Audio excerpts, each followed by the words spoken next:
Kay balo ba ka kung unsa ang buti pasabot sa basic deposit account? Tara, atong sayran ang meaning in a minute. Daghang Pilipino ang gusto makaangkon og bank account apan nagduha-duha kini og adto sa bangko tungod kay dako ang initial deposit ug maintaining balance o lisod para nila tungod kay daghang requirements ang pangayoon. Mao nga gipaluyan sa Bangko Sentral ng Pilipinas ang Basic Deposit Account o BDA, isip usa sa iyang inisyatibo para sa financial inclusion. Tumong sa BDA, mao ang barato ug dali nga pag-abli og bank account. Sa kantidad nga dili wala pa sa usa ka gatos ka pesos, pwede na ka makaabli og BDA. Walay maintaining balance og dormancy charges o kaltas bisan og dili magamit ang account or dili makaabot sa maintaining balance nga gikinahanglan. Ipakita lang ang usa ka valid government ID aron makaabli og account.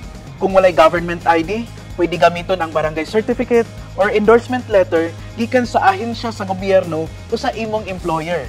Sa BDA, pwede na ka makapadala og makadawat og kwarta, digital man or over-the-counter nga transaksyon. Pwede adunay debit card aron maka-withdraw sa ATM ug magamit sa mga cashless payment o transaksyon. Ug mao kana ang meaning sa basic deposit account in a minute.